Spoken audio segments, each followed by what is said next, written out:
and I'm going to admit everybody.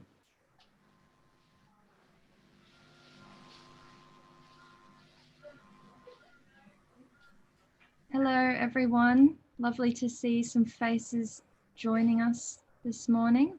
Lots of you here. Thank you all for waiting. We're just letting the last couple of people come in from the waiting room.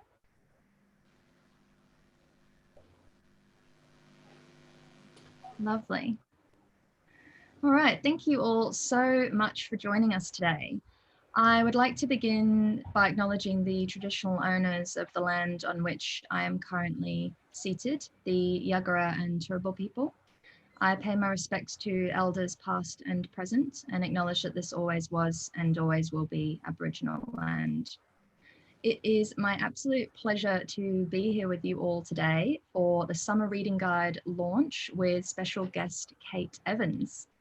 Before I hand you over to our speakers, I'd just like to really quickly reiterate some information that you were sent in the email with the link to join us today. So Fiona and Kate are keen to answer your questions towards the end of the event, but as you have noticed, you are on mute, so this might look a little bit different to Q&A sessions that you're familiar with. Your questions can be asked via the chat box. If you can't see it, you can open it towards the bottom left of your screen. But don't worry, I'll post in there shortly so that you it will pop up so that you can use it if you can't find it. If you type your questions in there, they'll come straight through to me and I'll read them out later on in the event for Kate and Fiona to answer. The 10% discount on Summer Reading Guide titles applies both online and in store at Avid Reader. And if you spend over $100, then you can pick up a free copy of Lucky's by Andrew Pipos or The Dressmaker's Secret by Rosalie Ham. Finally, I just wanted to mention that we will be having an interactive live poll during this event. It's really simple to use, I promise. I will post the link so that you can participate in this event on your phones if you have them on you. I'll post that in the chat box shortly, and you can join us in answering some quiz questions and letting us know where you're joining from and what your favourite book of the year was. And so I would now like to introduce Kate Evans. Kate is the co-presenter of The Bookshelf for ABC Radio National, and today she'll be in conversation with Fiona Steger, who is the co-owner of Avid Reader Bookshop. So for Kate and Fiona, it is now my pleasure to hand over to you both for today's discussion.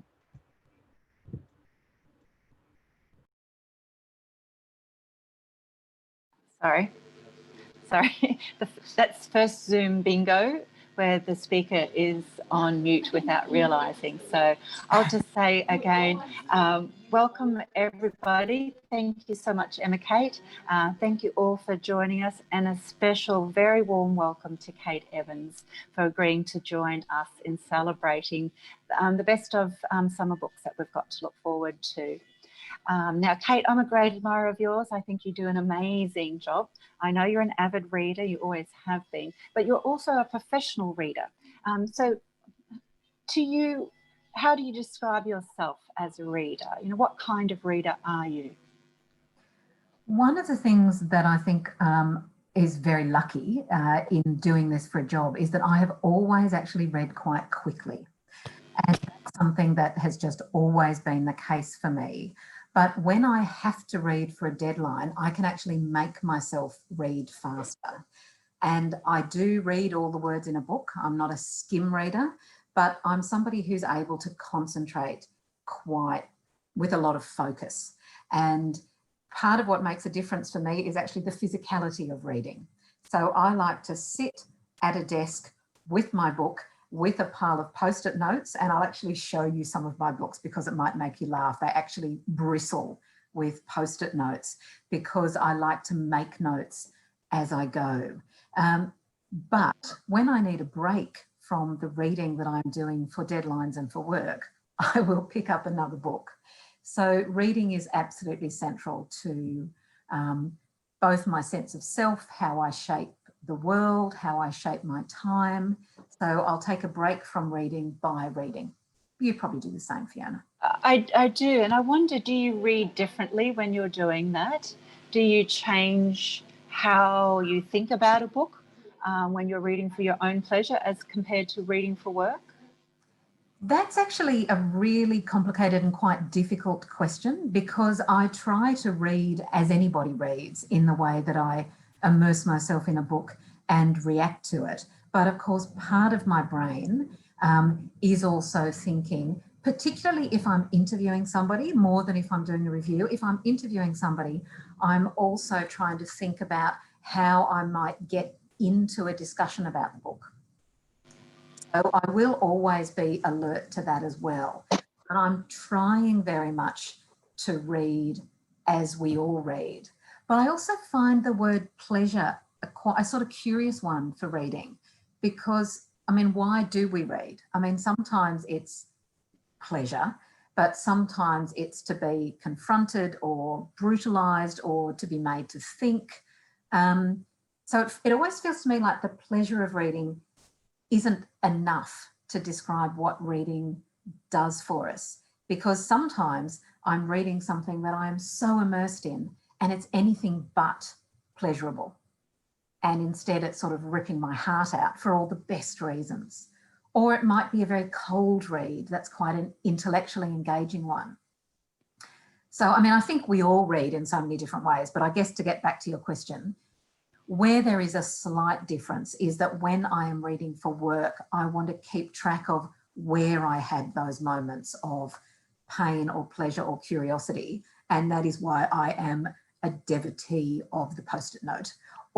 And people will be horrified, so be prepared to judge me, if I don't have a Post-it note, I will fold the corner of a page. But in my defence, I did do a really fascinating interview a number of years ago with a historian of reading, who actually argued that engagement with books, where we mark them or fold them or write in them, has long been a part of the history of reading, and an acknowledgement that books are objects.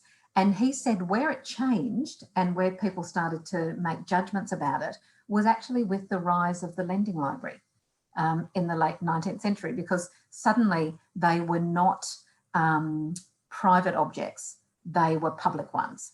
And so I will also say I will never fold over the corner of somebody else's book, but I will certainly do it to mine, because they are intimate objects, aren't they? I mean, we take them to bed, we carry them under our arms, we read them whether we've got clothes on, not clothes on.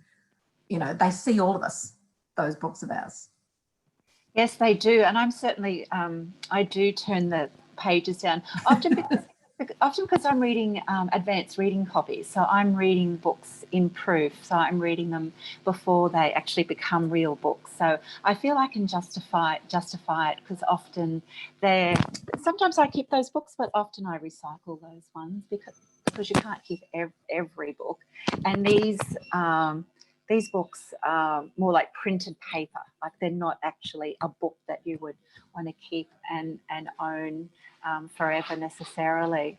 And I'm curious with what you were saying about the physical object of the book and how the history of that has changed. When you're looking for, what do you look for in a book? When you're reading, what are you looking for? Do you mean what am I looking for when I'm scheduling it for discussion on the bookshelf? Yes, that too, yeah. Because I guess they might be a couple of different answers. So for the bookshelf, so if any of you don't know, so that's a weekly program. It is about reading rather than writing.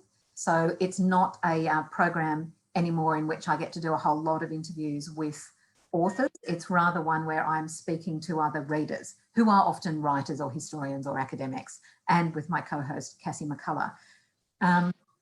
We try to do 3 books a week all year, well, 48, 49 weeks of the year. And that means that we have to schedule it ahead, because we try to talk about the books as they're being released. And I'll confess my anxiety. I worry every single week about what we've missed, that we might have made the right choices, that we're being either too obvious or too obscure. But what I try to do is a mixture of the books we just have to discuss. And by that I mean, in terms of Australian writers, Sophie Laguna has a new book out. Of course we must read that book. Richard Flanagan has a new book out. Of course, we must read that. Hilary Mantel. So there are the sort of big names in international and local publishing where we sort of have to hit those marks. But I also think it's really important that we do a combination of books from a range of genres. I mean, we sort of skew towards the literary, but I'm a big believer in the importance of genre fiction. So I always want to make sure that we are talking about crime fiction and fantasy fiction and so on. I think it's also really important that we're not just talking about books from the Anglophone world, that we are including things that are in translation. And so we sort of try to get a balance. Something that has happened a lot in the publishing world, because of course it's publishers who are also pitching books to me. There's so much sort of so-called buzz around debut fiction. And we do cover debut fiction, but I'm also wary of getting caught up in the conversations that publishers have with themselves about which books there's a lot of buzz around. And you would get that as well, Fiona. You sometimes get a bit sick of hearing about a buzz because it sort of doesn't mean anything. And also because I'm having to make the decisions often before I've seen the book, I'm having to go on descriptions. But at the same time, I love reading reviews. I love reading the London Review of Books and all of those other places where there are really rich reviews. And so I keep an eye on those. And sometimes I go, wow, I've never heard about this book. That sounds fantastic. And so I don't pay enough attention to things like Instagram, Bookstagram, but I try to. And so things just come out of the blue and people will say to me, have you heard about this book? You know, friends, colleagues, other readers, and there is that sense that we are in a community of readers. But I do have a policy of not reviewing self-published books, and that's partly just because there are so many books, and there are so many books that are curated in a conventional way by publishers, and we can't do justice to those. And so I certainly can't deal just with the amount of self-published books that are out there as well.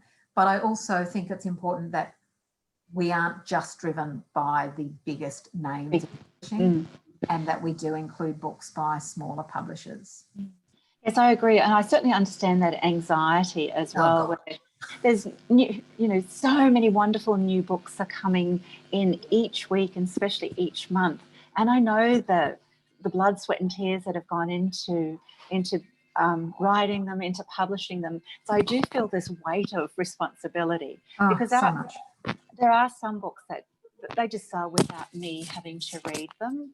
And so I will try and read the lesser known ones, or the ones that do need a little bit of a push, or they do need a bookseller's help to push them along.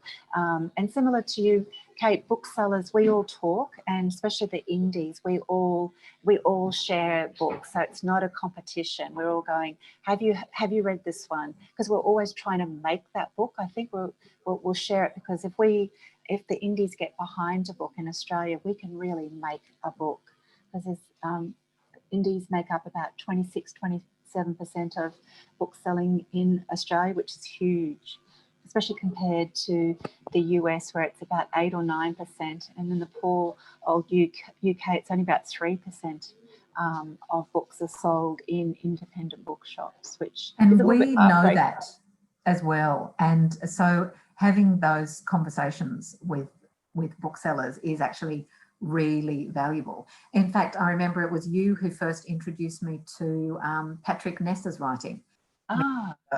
And I remember you actually held up a copy of A Monster Calls and said, have you read this? And that was the first time I'd read any of his work, and I've since read about 4 of his books. I've interviewed him more than once. And it just happened to be a writer who just sort of slid under my radar, and that's partly because he often writes young adult fiction. And as you say, there's just so much out there that you sometimes need somebody to say, this is a really interesting book and this is why. But of course, I do have my own prejudices and interests that come in there too. I am a fan of good historical fiction. It's something that I will always pay attention to what's happening. And I'll do that also by looking at things like the historical fiction literary prizes. I think there is more great Irish and Scottish fiction than you can pretty much poke a stick at. So I tend to pay attention to what's happening there. Indian writing. I think there is so much fantastic Indian writing that I will often check what's happening in that field as well. So, Kate, have you read the new Kate Grenville, A Room Made of Leaves? No, that one I haven't actually. So usually with our 3 books every week, I will always have read all of them.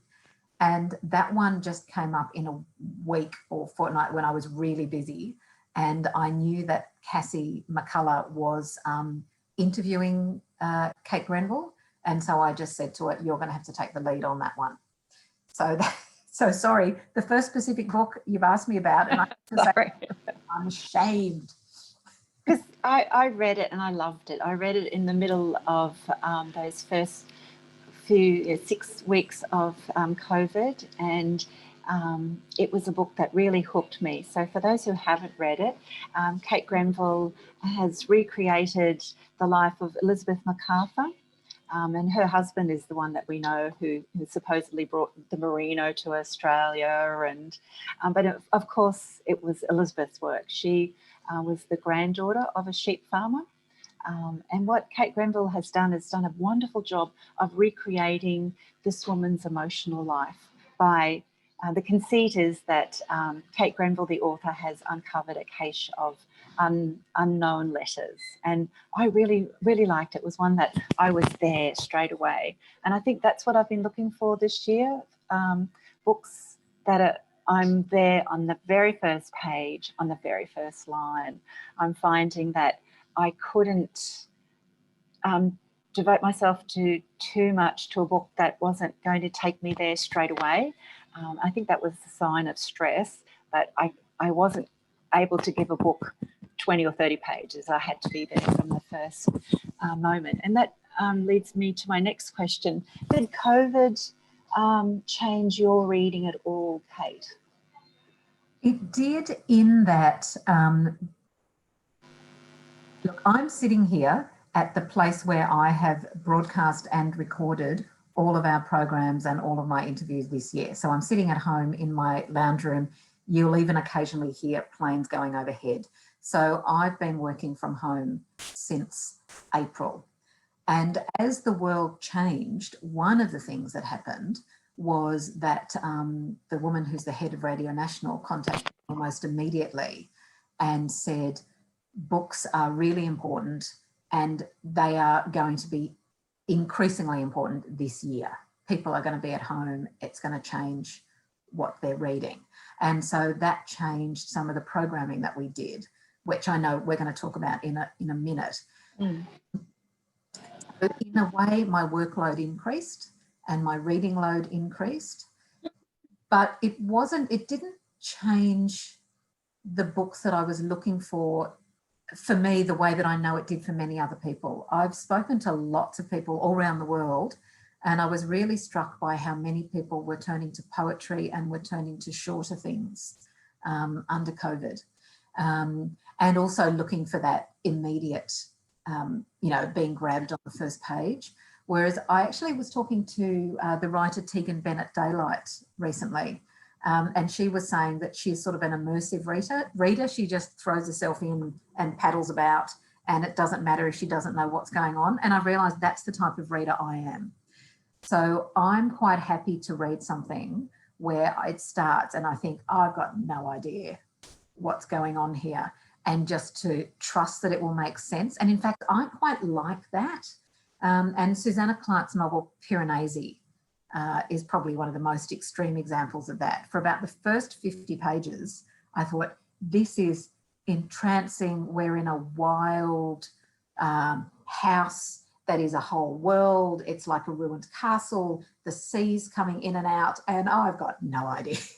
I've got no idea what's going on. And I figured at some point it would just click, and it did. And the payoff was really fantastic.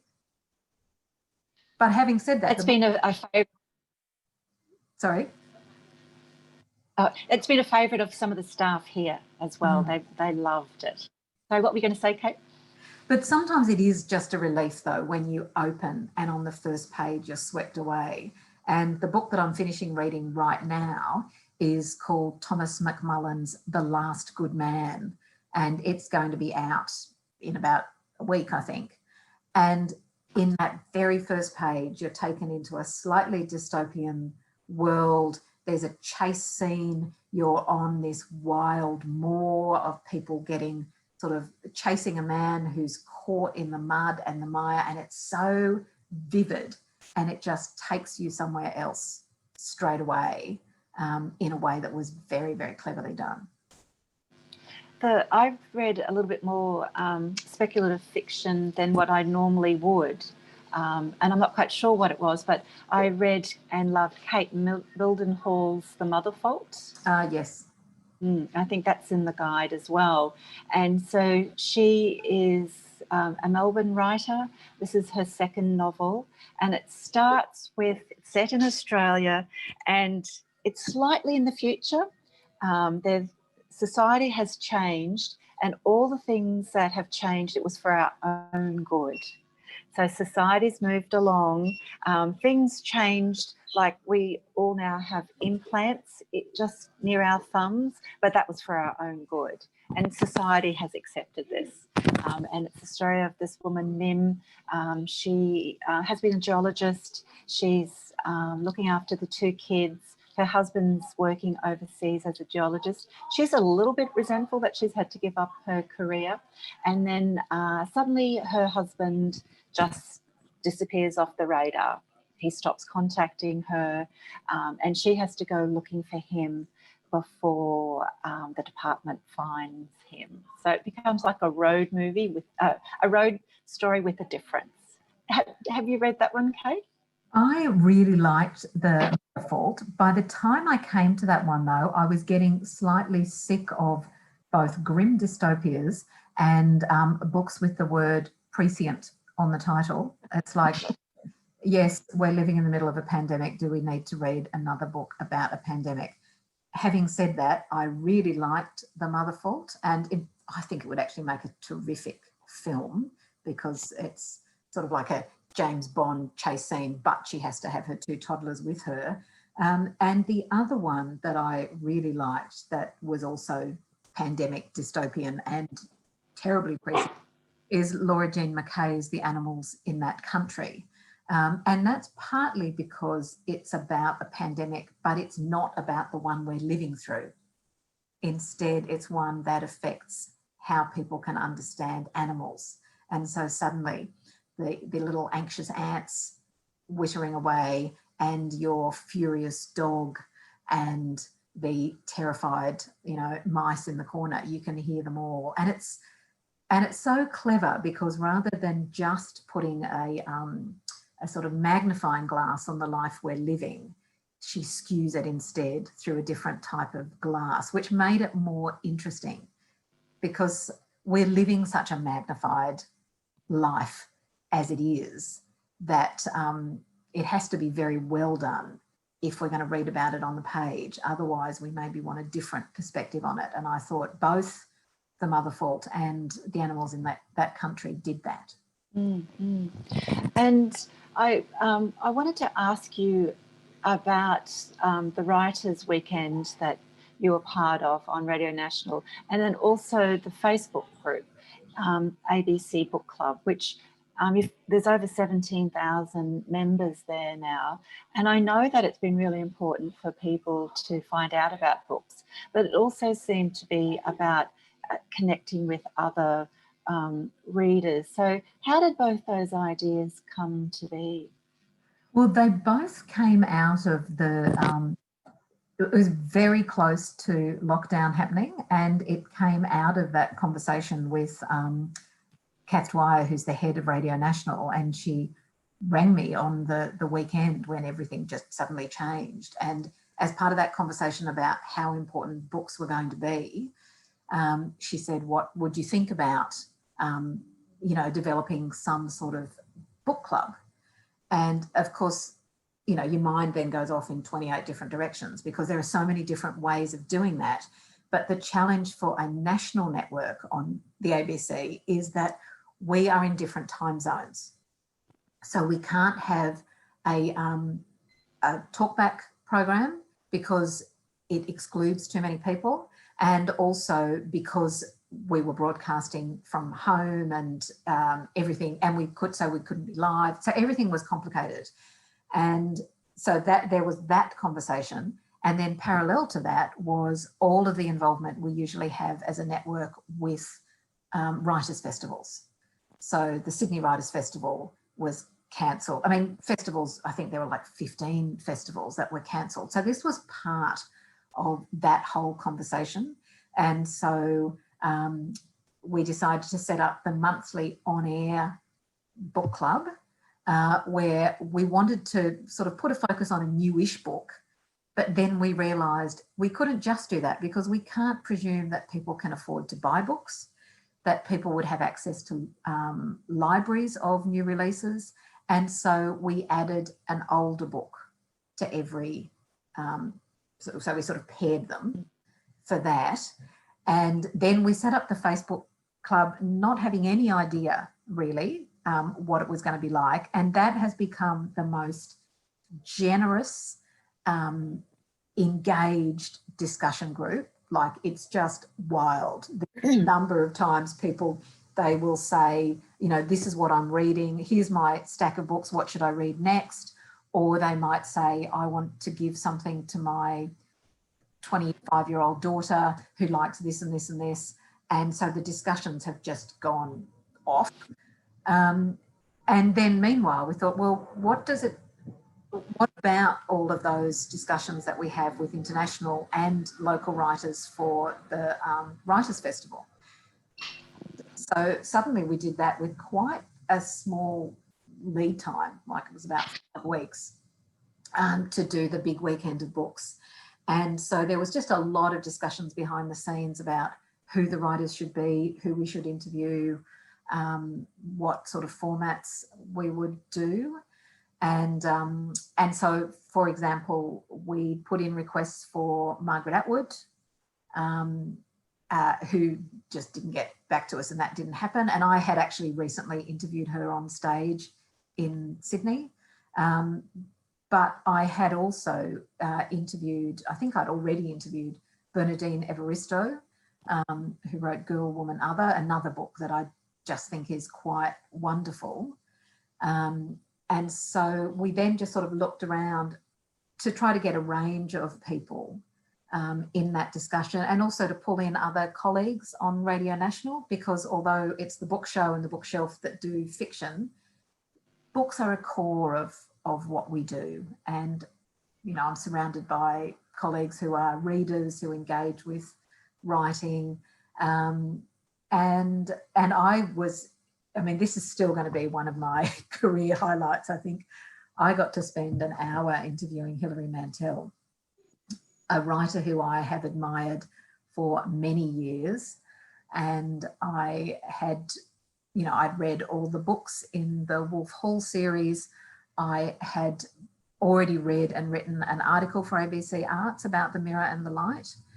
And then, to my astonishment, she said that, yes, I really could interview her. And again, I'm doing it, I'm having to record it from home, which means I don't have the backup of my sound engineer colleagues, and I'm having to line it up with her and her husband in her house in somewhere on the coast in England. And so just the sense of what could go wrong when you're interviewing, frankly, one of the best writers in the world was just slightly terrifying. And at one point, builders came in and we lost the connection and we had to restart it in the middle of the interview. But she was generous and thoughtful and interesting, and, you know, it's a thrill to speak to someone. Well, I think you and your colleagues should be really congratulated. I thought it was an amazingly generous thing to do, and it was something I know that I really looked forward to. I thought, I can't wait to be able to hear those interviews, and also so thoughtful. I thought it was very considered, and the fact that it came from the head of the arts section, did you say, was also very, I think it's been interesting during this time that we have gone to books and we have gone to poetry. And at the same time, funding cuts have been terrible for the arts, particularly for the writing community and particularly for the ABC as well. So I think it beggars belief that this is what we as a community and society want, and yet various levels of government aren't responding in kind. And I know I'm up here for the Australia Council that gives money to writing projects, writing organisations and festivals. And the amazing ideas that are out there and the amazing potential. And there's so little money. It's just heartbreaking every time. And anyway, that's enough. But it is an extraordinarily generous community, the community of writers and readers. And for example, during the bushfires at the beginning of the year, it was just 2 writers in Melbourne who on Twitter went, hey, do you think there's something we could do? And set up that Authors for Fireys. And it ended up, they raised millions of dollars. And it was totally grassroots, and it was all about people going, you know, bid for me to turn up at your book club, and with a bottle of wine and a copy of the book. And it was just extraordinary. And that ended up becoming international as well. And on the bookshelf each week, the reviewers, like the people who we asked to come and talk to us, are often, you know, writers, academics, all sorts of people. And it's very rare for somebody to say they won't do it. And it's often just because of time. You know, just that they're busy, or they've got a deadline, because of course we're surrounded by deadlines and people with deadlines. But we are going to do that big weekend of books again. Like, it was such a success and it got such a great engagement and response that it's now going to become part of what Radio National offers. Excellent. That's very good news for all the readers and listeners out there. Now, I know that you've read a bundle of the books that are in the Summer Reading Guide. Did you want to talk about 1 or 2 of them? Yes, I tried to look through, and I think I read about 30 of them. I'll try to throw in some that are screamingly obvious and some that aren't, I guess. I mentioned that I do really like historical fiction, and so The Abstainer is one that I really liked, a sort of brutal story by Ian Maguire, but also Burning Island by Jock Sarong, the Australian writer. And I guess living in Sydney, and when I read the book that preceded this one, I was actually down the south coast of New South Wales. And as I was reading the book, I could sort of see his characters walk past me. And one of the things that he's done that I think is so powerful is that, it's a convict story. It's a story of a sort of shipwreck and escape up the coast based on a real story. But there are Indian seafarers in the story, as there were originally, but he's sort of made them more visible as a historical story. And I think that is really great. Before this started, I mentioned to Fiona that Colson Whitehead's novel Nickel Boys, I think, is really quite wonderful. And I feel like there's something screamingly obvious that I really wanted to talk about. Can I tell you what I thought was one of my favourite books of the year? Absolutely. Go for it. And that's Andrew O'Hagan's Mayflies. Oh. Right. So, one of yours too? So Andrew O'Hagan is a Scottish working class boy who grew up in a household where books just didn't have any currency. But he was a clever boy with a great teacher, and he's worked for the London Review of Books now for 25 years or more. And he sort of just blagged his way in there. And I think writes some of the very best long form journalism and essays anywhere. But Mayflies is his most autobiographical novel. And so it's it's one of those things where in a way it's hard to judge because partly, I mean, he and I are almost exactly the same age. So it's a Generation X story of people who are into sort of post-punk music and, you know, so we listen to the same type of music, but it's about being a young man in Glasgow, you know, talking shite with his friends, going out and seeing music. It's quite funny. It sort of fizzes along. They see the members of the Smiths. It's just bubbles with energy. And then in the second half, this Tully, the best friend, is dying. And that's not a spoiler because that's actually spelt out that this is what this story is about. So suddenly it's about friendship and death and change and, you know, underlined with a sort of intense politics of Thatcherite Britain. And so, I mean, it really was a book that made me laugh with absolute pleasure and energy, and I sobbed. I just sobbed through the end of the book. And so I guess that goes back to that question, what type of reader can you be? So I was always reading it in a way that I was just totally there, but I'm also always aware of the writing and thinking about how he's done it. But by the time I get to the end, I was just inside the book and feeling it and thinking about it and lost in it. Yes, it's been one of my absolute favourites, and that's how I sell it in the shop. I say I laughed through the first half of it and then quietly sobbed through the second half. And it's one that's got a very strong opening line as well. And what I liked about it was really celebrated men's friendship. And it did make me realise often that's not something that's celebrated like it should be. And Tully was a good friend. He was a great man. And, I loved it. It's been a very special book for me. But that's one... Anything else, Kate? Well, oh, sorry, you go. I would also add is that one of the interesting things about having this online Facebook group is that I'm also seeing readers who are being very blunt about their opinions in, you know, and including some who are saying, what the hell with this book? I just wanted to slap them. They were so annoying. And so disagreeing over books and doing that respectfully, I actually think that is such an important part of talking about books.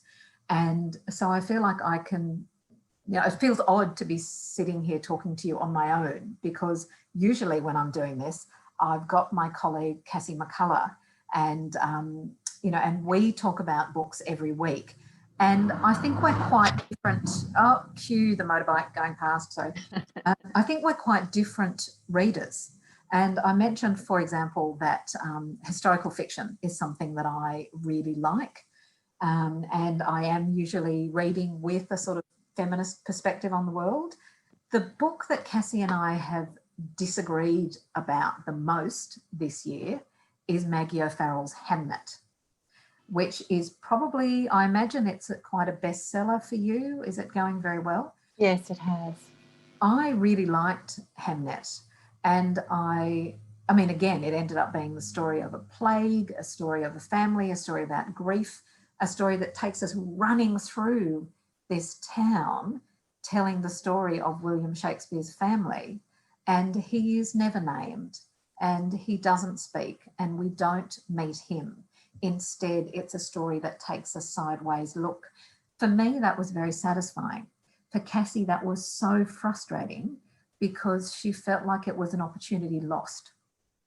And she is a huge admirer of Shakespeare, and she felt that a skilled writer as Maggie O'Farrell might have been able to, given that this is also Hamnet was the name of his son, could have been an opportunity to be more explicit about using themes from Shakespeare's plays that dealt with fathers and sons, even to play around with what he does with Hamlet. And so for her, it was a frustrating book. I think teasing out how you respond to a book with somebody else, I mean, as we all do with our friends or in book groups or whatever, is actually really valuable because sometimes it sort of made me stop and go, did I like that as much as I thought? Was I being sort of tricked into the emotion of it? Was I just won over because I understand how books like this are read? And I think there's nothing wrong with reassessing your reading. And so that, for me, that's been a really interesting one. The books in dispute. Yes, I think it's interesting because that's a good thing. I run quite a few book clubs, and I'm endlessly fascinated at what people bring to the text and how they read, how their personal experiences reflect what they think of the subject matter. For me, I think I try to be a generous reader. I try to be to read the book that's been written and not the book that I think the author should have written. And I know that often comes up in book club where people will say, oh, well, they should have done this or they should have done that. But I kind of go, well, this is the book they wrote, and this is the book that we have been given, and you know, how do we engage with that? So my next book club's doing Hamnet. So it's going to be really interesting to see what people think of it. Well, I don't forget there's a quiz going around. I think Emma Kate's got that going around. And if you've got any issues with it, just send her a little message. I thought I would mention this book. It's Lynn Ullman's Unquiet. It's only just come out, and it's in the style of what they're saying is auto-fiction. So it's a mixture of fiction, memoir, and also meditation on place and memory. So it's a story of Lynn Ullman, who's Swedish. Her mother was a Swedish actress, and she meets her father on a film set on a little island in Faro in the north of Sweden. And this is Lynn remembering that time, going back into her childhood and remembering what it was like to go every summer to spend the summer with her father, who in fact was Ingmar Bergman. So he is the famous Swedish director. And Lynn Ullman is the youngest of 9 children that Inga had to many women, it seems. But her sense of place is just beautiful. And I haven't been the biggest fan of autofiction, and some people might know the work of Ali Smith, Rachel Cusk, but this one has got me hooked, and I'm really loving it. And Kate, you mentioned about Irish writers, and for me, Irish writers can't write a bad paragraph, let alone a bad book. They all seem to be so good. And the one I'm reading at the moment is the new Tana French. And people will know her from the Dublin Murders and some of the other kind of true crime books that she's written. This one is a little bit different. It's a standalone, and it is the story of a cop who's come from Chicago. He's retired, Cal Hooper, and he's moved to a little Irish village in the country, and he's obviously licking his wounds, coming to terms with his divorce, and also rebuilding a house on a property. But the vernacular is just wonderful. She has nailed that particular Irish turn of phrase. Some of it is just so funny. So we meet Cal's neighbours, the very nosy Mart. There's the woman Noreen, who runs the little supermarket, who's always trying to match Cal with her sister. And it's that kind of charm, but underlying it is a crime. But I'm about a third of the way through, and this crime still hasn't really appeared yet. And just a couple of others. I've read some great non-fiction, and I know quite a few people who have turned away from fiction this year, and they could only read non-fiction. So one of my best readers customers was in yesterday, and he was saying he's barely read any fiction, has just only been non-fiction. He said that the world's been too fantastical for him to deal with any more made-up stories. He just had to go to non-fiction. One of the ones I've read and loved is Agent Sonia by Ben Mcintyre. So it's a story of this woman who was a spy for the Russians. She lived in the English countryside, and she had the perfect cover. She was a pregnant mum and she would ride her bicycle. And in fact, she was smuggling secrets for the Russians. So it's one of those ones that you couldn't make it up. The story almost seems so far-fetched. And Ben Mcintyre, this is his big thing, is spy, true stories, but he writes with the gift of a novelist. So it had me turning the pages well into the night. And I thought I would mention a couple of kids' books.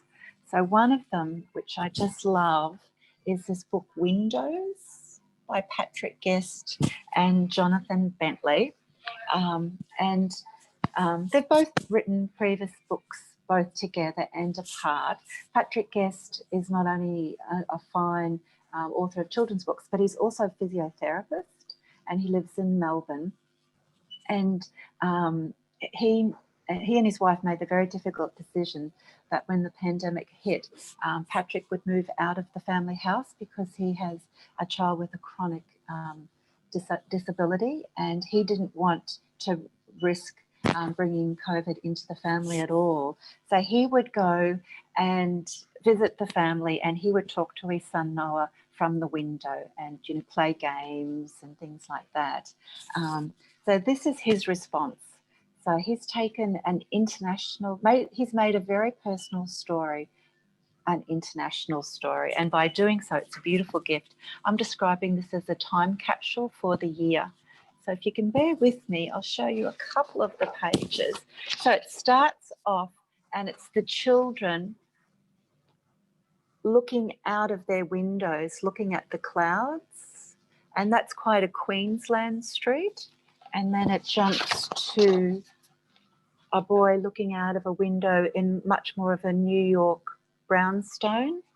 And we go through what the kids are seeing all around the world. So there's a Japanese style house there. And it's the things that they see, the windows, and then the people, including, there's a beautiful scene with Giuseppe's mum who's playing the flute. And of course, that's a reference to the Italians who were singing opera from their balconies. And it goes through, and then the people who miss them the most, of course, are their grandparents. So then their grandparents come and dance outside the windows. And it ends with this: I'd love to give you all a hug. I'd love to squash this silly bug. But just for now, I'll keep away until the lovely happy day when all the world can dance and kiss and hug the ones we really miss. And it's taken me about 6 goes before I can read that without bursting into tears. I just think it's a beautiful story, and that both of them have captured this year in a simple picture book that is actually really beautifully complex. So, anything more from you, Kate? Have you got another read, must have? Well, I guess the main thing is that a lot of these examples I've given have been from the sort of Anglo world, despite what I said earlier about reading more widely. And when you mentioned, that Irish writing in vernacular, I've read quite a few books that have used vernacular in really interesting ways. And if I appear to be looking out, it's because I'm looking at the bookshelves on the other side of the room. And I can see one by Nicole Dennis Benn called Patsy. And that is partly, I think, a Jamaican story and partly a migrant story. And it's written heavily in patois. And there's another one, and my mind has gone a blank on the name, but Persaud, Persaud, is the author's name. And it's a Trinidadian novel that again uses vernacular to take us inside the story of a woman, her son, and the man who boards in the house with them. And it becomes a story of love and friendship across a very sort of unconventional set of people. But again, it's a great storytelling, but again and again, you're thinking about what language can do and the sound of the language in the same way that Douglas Stewart's Shuggie Bain, the novel that just won the Booker Prize, is a wonderfully sort of brutal, full-on story of a boy and his alcoholic mother, again, Thatcherite England. So I find it hard to separate that from Andrew O'Hagan's Mayflies. But the way that it uses that thick Scottish working accent just adds to the sort of texture of it and the veracity of it and the pain of it. And so again, this is a book that is wonderful to read. It's hard to call it pleasurable reading, but it is quite wonderful reading. Yes, yes, and I'm so glad you've mentioned that, because I think I feel like we're living in a really wonderful time when these diverse voices are coming to the fore. Publishers are looking for these new different voices, or they're different to us. They're different to what's been published before, and it just made me realise that for hundreds of years, we've lost the opportunity to have read and engaged with these wonderful authors. So now that they are being published, I think it's a great gift for us. I'm thrilled, and I'm always looking for diverse voices for my book clubs and for my own reading. I think we've been given a great gift. Yes, yeah. Now, how are we going, Emma Kate, with our quiz interaction things? Yeah, so if you would all like to go to, I've been posting the link, I'm just posting it again. If you all would like to go to menti.com and use the code that I've provided in the chat box, then I might share my screen so that you can all see what's going on and we can get the poll started. So I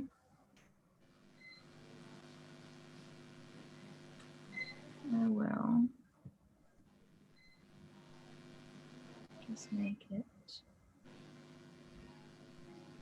full screen, sorry.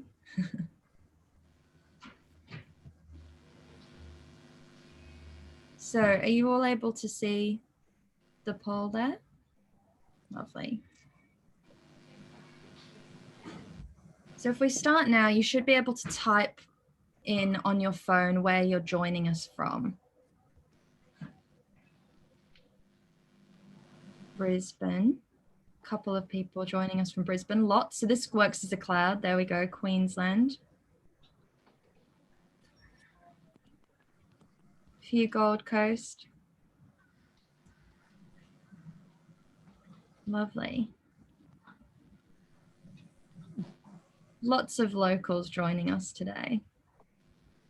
A few from Melbourne. And so now we'd like to know what your favourite book of the year has been.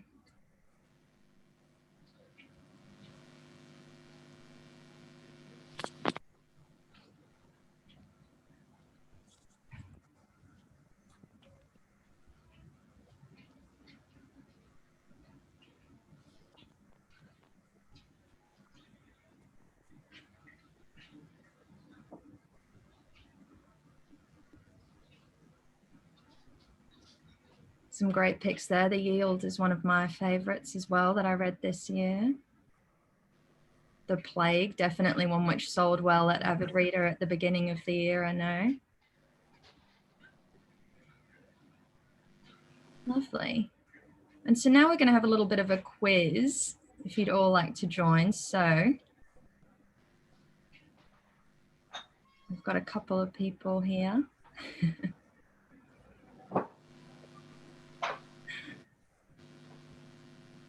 All right, I'm going to get the countdown started.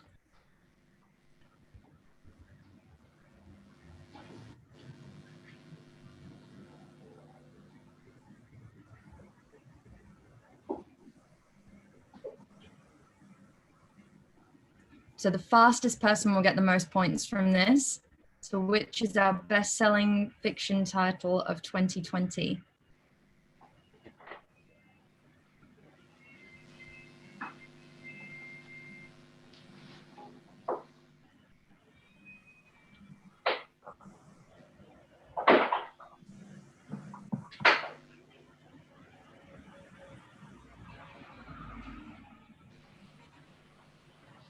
Yep, so most of you were right. It was certainly Trent Dalton's All Our Shimmering Skies.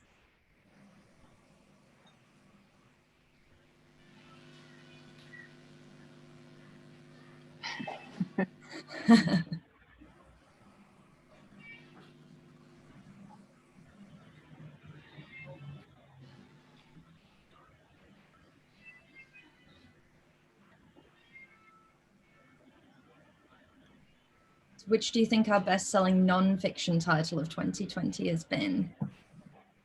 We've got Fathoms by Rebecca Giggs, Glennon Doyle's Untamed, Julia Baird's Phosphorescence, and Frederick Backman's Anxious People.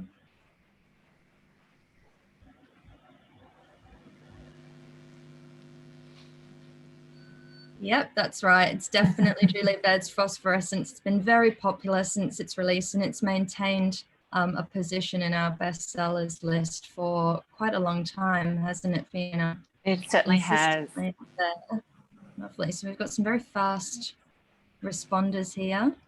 Can I throw in some information about Julia Baird and Phosphorescence? Yes, of course you can.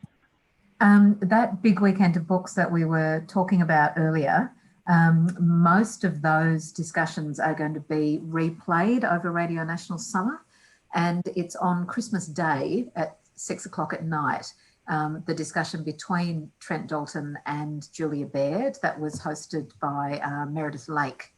That's going to be on air that day. But for that week before Christmas and 2 weeks after at 6 o'clock at night, Monday to Friday, they're going to be repeating what we usually call Best of the Festivals, but most of it is from that big weekend of books. And I know that discussion with Julia and Trent was really quite wonderful. Lovely. Thank you, Kate. So yeah, if you've been able to tune in, then you absolutely should. We will now go on to our last question. How many Queensland authors are there in the summer reading guide?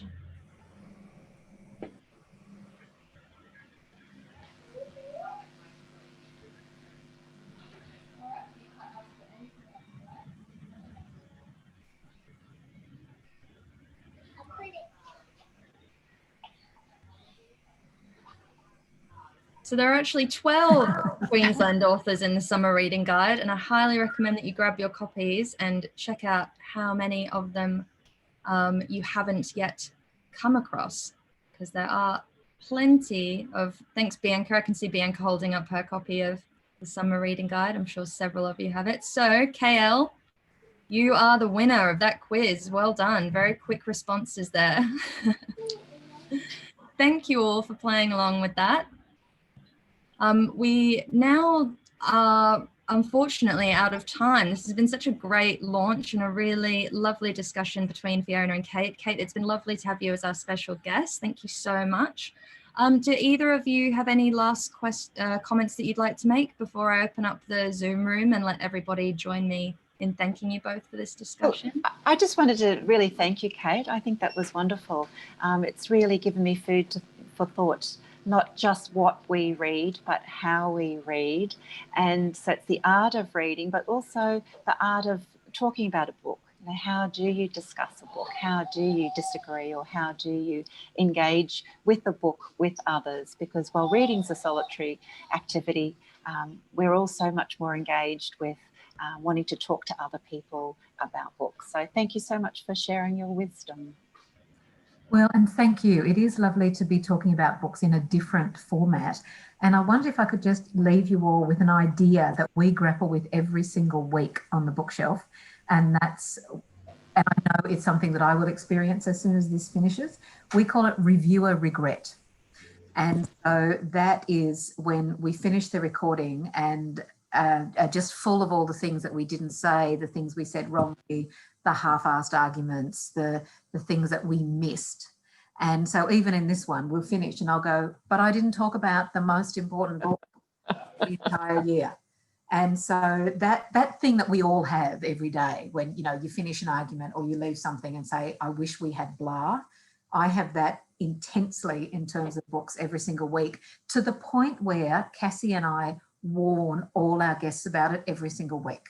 we say, at the end of this recording, you will have reviewer regret. Don't worry, it's part of the process. Oh, that's so true. And I think people do that with book club too. They go, oh, I should have mentioned this, or I should have said that. So, well, thank you for giving us a name. It's now reviewer regret.